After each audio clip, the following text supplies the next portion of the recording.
مشاهدينا الكرام، عندما تلمس الخيال فيلم عن مرسى مطروح، وكما شاهدنا هذا الفيلم يدخل حالة من الدراما على الوقائع والأماكن السياحية. هدف الفيلم بالأساس هو جذب سياحي لمنطقة مرسى مطروح، ولكن الفيلم أخذ أبعاد مختلفة بعد عرضه وحصل على عدة جوائز.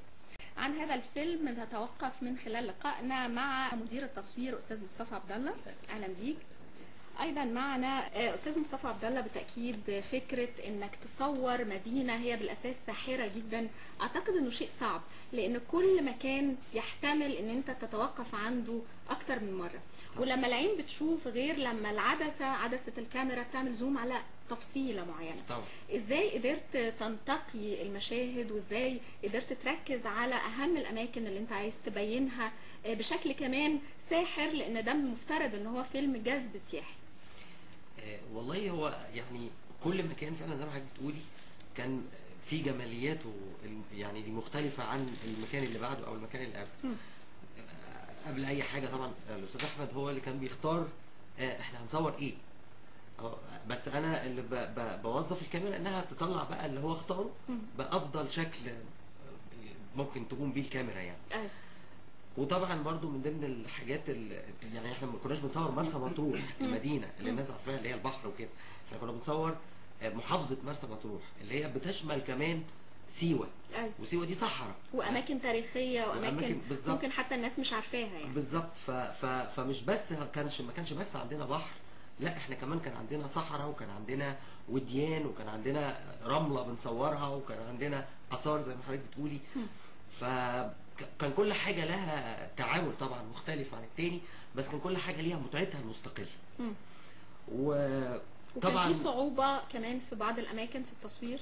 طبعا لانه كان في اماكن بنروحها ما فيهاش كهرباء خالص، فلازم نتعامل مع المكان اللي من غير كهرباء بطرق تكميليه تساعدنا على ان احنا نطلع الشغل بشكل حلو واحنا ما عندناش كهرباء.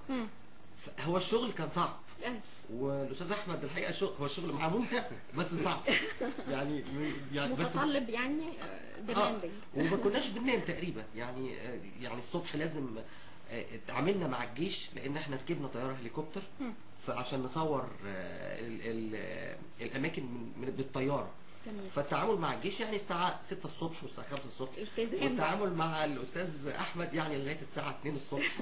فما كناش بننام. هو ضحى بحياته بصراحه في الطياره الحقيقه. ما كناش بننام. طياره الباب بتاعها يعني سلايدنج بيتشد كده، مش بيتفتح زي باب العربيه بس بيتزحلق. بيتزحلق الباب ده وانا متربط بقى ورا الباب. اول ما الباب بيتفتح ومين ماسك الحبل بقى؟ لا هي بتربط في الطياره نفسها. طب كويس. بس يعني اكتشفت حاجه ما كنتش اعرفها، مثلا انه هل واحنا قاعدين في الطياره لما الطياره بتميل احنا كمان بنميل، او لو في ايدنا كوبايه بتدلق؟ ما بيحصلش. هي فيها سيستم انا طبعا مش فاهمه لان انا ما بفهمش في الطيران، بس والطياره مايله على جنبها خالص عشان تصور تحت. انا برضو ثابت في مكاني ما بقعش لتحت. فانا كنت مستغرب الحاله دي. انت كنت مستني تقع يعني؟ ما بقعش مع اني بصرف هو التربيط كان للتامين مش لاني هقع فهم ماسكيني بالحبل. لا بس هو احساس غريب جدا ان ابقى مكفي قوي كده لتحت وناحيه الارض، بس المفروض كاني واقف على الارض. فدي اول مره تصور بين السماء والارض يعني. بالظبط. يعني اكيد تجربه طبعا رائعه. طب شريف، اتكلم كمان استاذ مصطفى على اهم الاماكن اللي انت بعين المصور اكتشفتها داخل مرسى مطروح. يعني ممكن نكون كلنا بنشوف المكان، ولكن عين المصور المحترف اكيد بتلتقط تفاصيل مختلفه. ايه المكان اللي بالنسبه لك كان مدهش وحسيت ان انت ممكن تستغرق وقت اطول في التصوير؟ والله يعني احنا دايما بنروح مرسى مطروح واحنا على الارض، بس احنا المره دي رحنا مرسى مطروح واحنا في الجو. فمنطقه عجيبه زي ما هي فعلا عجيبه واحنا على الارض، هي كانت اكثر عجبا لما كنا في الجو.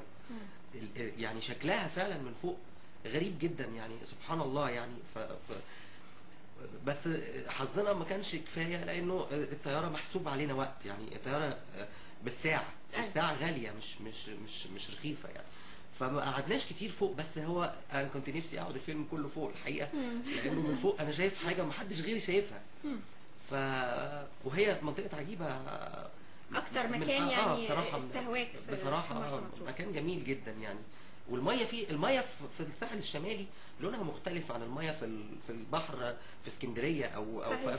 لونها غريب جدا. مرسى برضو. مطروح تحديدا يعني اعتقد سبحان الله يعني. ميتها مختلفه عن اي مكان اخر في العالم حتى. على يا ريت احمد اتفضل يا استاذ. انه الفيلم ده شكله مختلف عن الافلام التسجيليه اللي كلنا بنتفرج عليها. صحيح. دايما بنشوف الفيلم التسجيلي بشكله الواقعي. انما احمد الحقيقه عمل يعني صيغه دراميه عشان يخلي الناس يعني تتفرج على الفيلم من غير ما تزهق.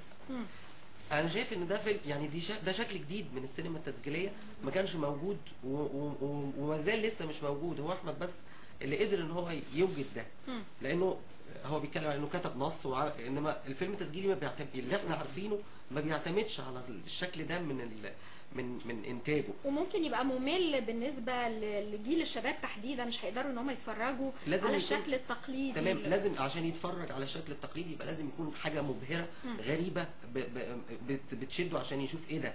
انما لو بيتفرج مثلا على فيلم تسجيلي عن مدينه او قريه او وجوه، بنشوف صحيح. وجوه وبنشوف ناس بتتحرك يمين وشمال، حركه مجتمع في النهار عامله ازاي، بالليل عامله ازاي. انما ان احنا نشوف فيلم تسجيلي متضفر معاه شكل درامي، ده حاجه جديده الحقيقه. احمد يعني فاجئنا بيها. وبعدين عايز اقول برضو ان الانتاج ما بخلش علينا